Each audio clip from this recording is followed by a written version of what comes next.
On April 23, 1864, I.A. Pennell, the acting master of the Union-barked Ethan Allen, led a rare during the Civil War attack by U.S. Marines on Myrtle Beach, South Carolina.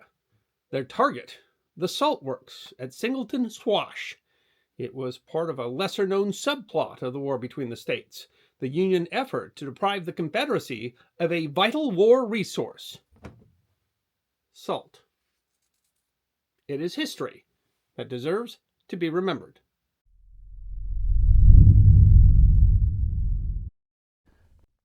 On April 19, 1861, after hostilities had commenced against Fort Sumter, President Lincoln, following the suggestion of Secretary of State William Seward, issued a proclamation of blockade against Southern ports, saying in part, whereas an insurrection against the government of the United States has broken out in the states of South Carolina, Georgia, Alabama, Florida, Mississippi, Louisiana, and Texas, and the laws of the United States for the collection of the revenue cannot be effectively executed therein conformably to that provision of the Constitution which requires duties to be uniform throughout the United States.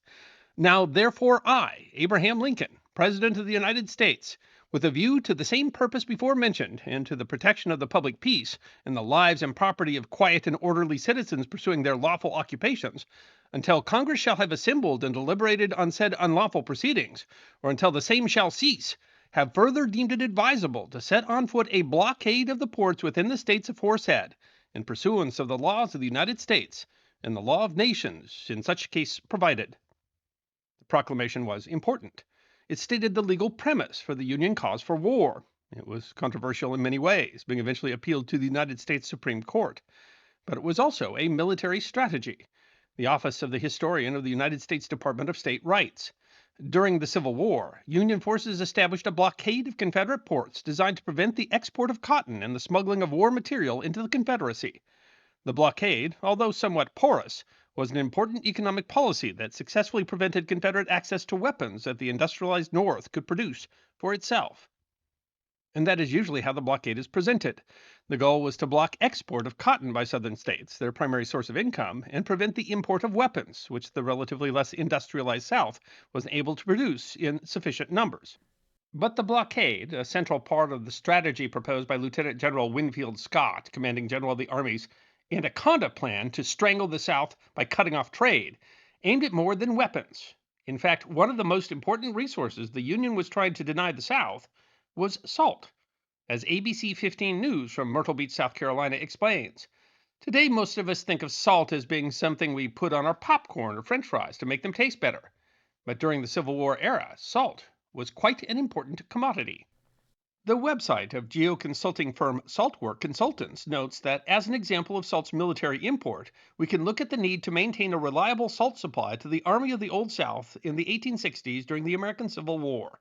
Each Confederate soldier was provided with starch, 26 pounds of coarse meal, 7 pounds of flour or biscuit, 3 pounds of rice, protein, 10 pounds of bacon, and salt, 1.5 pounds. Bacon was the meat of the South, and every pound of it required salt. As well as military personnel, horses also need salt in their diet. The Confederacy also needed this precious mineral to treat wounds, tan leather, and dye cloth for uniforms. And, as with many other commodities, the North was relatively better off than the South. Rick Beard wrote in the New York Times in 2013, Americans in the mid-19th century annually consumed about 50 pounds of salt per capita, far more than Europeans did. Salt production in the United States was concentrated in the North, where in 1858 New York, Ohio, and Pennsylvania produced 12 million bushels. The same year, Virginia, Kentucky, Florida, and Texas together produced only 2.4 million bushels. In 1862, the 6,000-acre Onondaga Salt Works in New York, which employed 3,000 workers, produced 9 million bushels alone, worth $30 million. The southern states were already dependent upon imported salt before the war. Bessie Martin wrote in the Journal of Southern History in 1935, the consumption of salt in the Confederate States before the war was enormous, a bushel per capita. The uses included food for men, cattle, and horses, the curing of fish, pork, and hides, and the preservation of butter and eggs. The larger part of the supply of salt was imported. Thus, the blockade wouldn't just deny the Confederacy gunpowder. In fact, it would deny the South something perhaps even more important. Saltwork Consultants notes. That most intelligent and brutally efficient of the Northern generals, Sherman, did not doubt salt's importance to any army and its morale. He considered it as important as gunpowder, and declared, "Without salt they cannot make bacon and salt beef, and salt is eminently contraband because of its use in curing meats, without which armies cannot be subsisted." Sharon Tate Moody illustrated Sherman's assessment on Tampa Bay Online in 2008. Visualize living in the South in 1862. It's time to kill a hog or cow in order to feed your family. Just finding an animal to kill is a challenge. Yankees have been stealing your livestock to feed their invading army. But once you've found and slaughtered an animal, how are you going to preserve it? Without salt. The effect of the blockade was significant. Beard writes that the dramatic rise in salt prices after the war's outbreak reflects the effectiveness of the Union blockade. By the fall of 1862, a sack cost 12 times as much in Richmond, and by January 1863, 50 times as much in Savannah. Salt Work Consultants writes, "We know that the Confederate soldiers were hungrier than the Northerners throughout the war. We shall never know whether the hogs that were not slaughtered because there was no salt to preserve them took the edge off the Confederate troops, or whether the salt that was not available for the horses took the edge off the cavalry. What hogs we have to make our meat, we can't get salt to salt it," wrote Mrs. Sarah Brown to Governor Pettus of Mississippi in December of 1861. In 1862, Governor Brown of Georgia wrote that only half of the meat of the state could be saved for the 1862-1863 season. Martin writes that with the war, the pressing scarcity of salt began and resulted in soaring prices, barter, a search for substitutes, drastic economy, and suffering on the part of civilians and soldiers. The loss also affected the morale of the enemy. Benjamin Kendrick wrote in a 1934 edition of the North Carolina Historical Review that he recalled grizzled veterans saying that when we did get a little fresh meat once in a while, it didn't taste fit for nothing, because there wasn't no salt to salt it with. To which older women would respond, "Well, you men folks that were in the army didn't have half as hard a time as we did, because what little salt there was requisitioned by Jeff Davis and sent to you all. The best we could do was to dig up the old smokehouse floors, soak the dirt in water, and then boil the water down to get a few handfuls of salt to use in putting away our hams and side meat." Hendrick notes that he realized that an inadequate supply of salt was one of the important contributing factors to the breaking down of the quality so vital to ultimate success in any war. Governor John Gill Shorter of Alabama lamented that "there is scarcely any misfortune which can befall us which will produce such widespread complaint and dissatisfaction as a salt famine." But salt is common, right? Kendrick explains that while the salt resources within the Confederacy, particularly if seawater is included, were adequate, nevertheless, due to primitive methods of extraction and poor transportation facilities, there was a pressing scarcity throughout the war. Not that the Confederacy didn't try. Salt was so important that salt workers were generally exempt from conscription. Martin writes that the Confederacy set itself to production by boiling down salt water from sea lakes and artesian wells. Beard explains that the southern states possessed many of the resources needed to alleviate these shortages and relied on three primary means to produce salt: extracting it from saline artisan wells, boiling off water from the ocean or inland salt lakes, and mining deposits of rock salt. Thus, in the war to deny the rebellion salt, the Union needed more than a blockade. Martin writes that salt was an objective of naval and military attack. Continuous, dogged, and very important operations of the Union Navy all along the Atlantic and Gulf shores from Norfolk to Vermilion Bay in Louisiana to break up salt making of the Confederates resulted in thorough, systematic destruction of hundreds of salt works, valued at millions of dollars. The destruction of salt works was ranked in importance with the capture of cities. Much of the salt was produced in Florida and along the Gulf Coast. The website of the Library and State Archives of Florida writes, "Florida's long coastline made it ideal for salt production. The process involved boiling kettles of seawater and refining the salt through a process of repeated dipping, pouring, and drying. While salt making occurred on both the Atlantic and Gulf coasts, most of the salt works were on the Gulf. These bays were ideal for salt making, containing all the resources needed for production: salt marshes, pine forests for firewood, and relative seclusion, which made it difficult for Union raiding parties to approach undetected." The website of the Florida Division of Historical Resources writes, "Along Florida's coastline, many salt works were built to gather the mineral. Giant iron kettles would be filled with salt water and placed over a large fire. Over time, the water would evaporate away, leaving the salt, which could then be collected and shipped away. These factories could greatly range in size and complexity." The New York Herald wrote in January 1864 that "salt works are as plentiful in Florida as blackbirds in a rice field."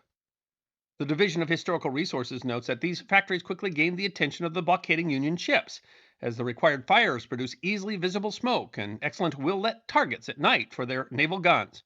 The Union often raided the coastal salt works, a multi-million-dollar war industry that the Union attacked with guns and fire.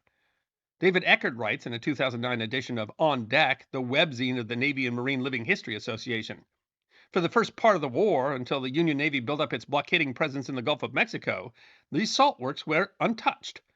Once the Navy had the resources in the area, it expanded its mission from just blockading ports and capturing blockade runners to making raids along the coast to capture and destroy war goods, pick up runaway slaves, and to disrupt anything that could assist the Southern war effort. It was these works that the four ocean blockading fleets attacked on a regular basis from 1862 till the end of the war. Eckert explains that these raids were comprised of sailors and marines of the blockading vessels, armed with sledgehammers, awls, topmauls, and axes. They would come ashore and break up the brick furnaces, cast iron boilers, cauldrons, and drying pans.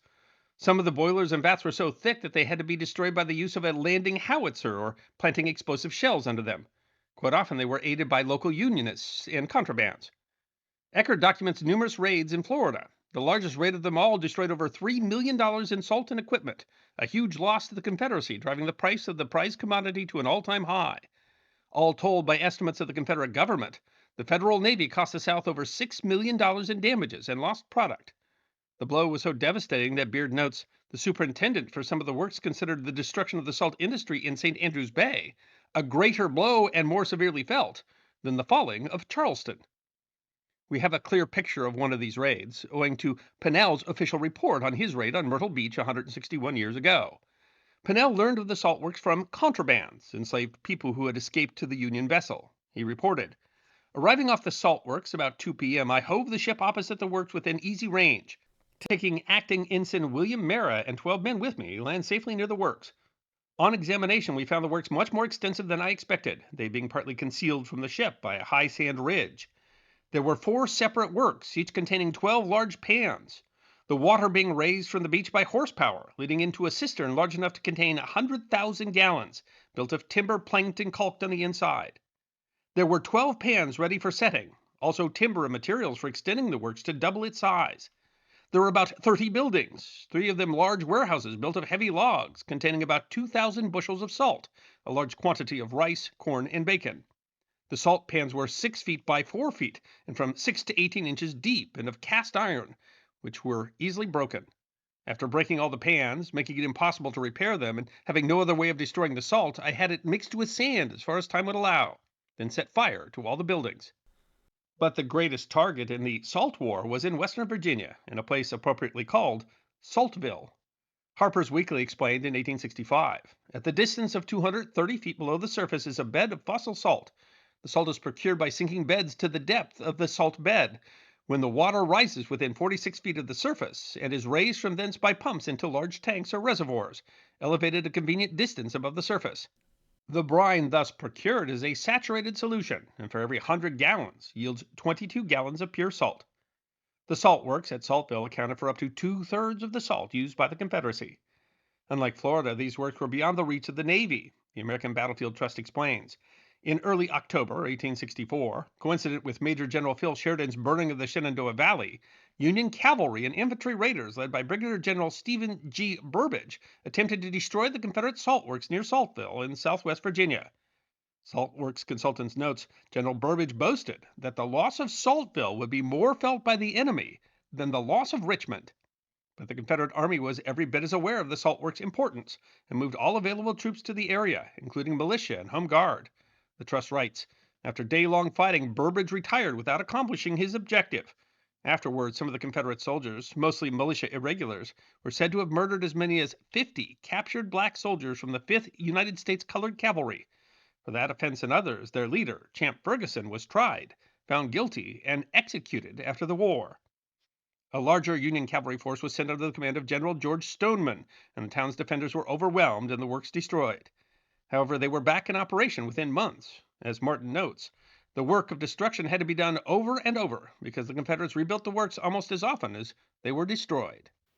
It would be an overstatement to say that the U.S. Civil War was a war that was fought over salt, and yet it is difficult to overstate the importance of the shortage of salt in the Confederacy to the ultimate Union victory, especially as the blockade tightened and Union victories cut off the Confederacy from more and more of its sources of supply, and most especially when better efforts were made to stop the trade in contraband from the North. As Kendrick notes, defeat for the Southern states became a reality not because the Confederate soldier lacked salt in the slang sense of the word, but rather because in a very real sense, he and his home folk had none. I hope you enjoyed watching this episode of The History Guy, and if you did, please feel free to like and subscribe and share The History Guy with your friends. And if you also believe that history deserves to be remembered, then you can support The History Guy as a member on YouTube, a supporter on our community at Locals, or as a patron on Patreon.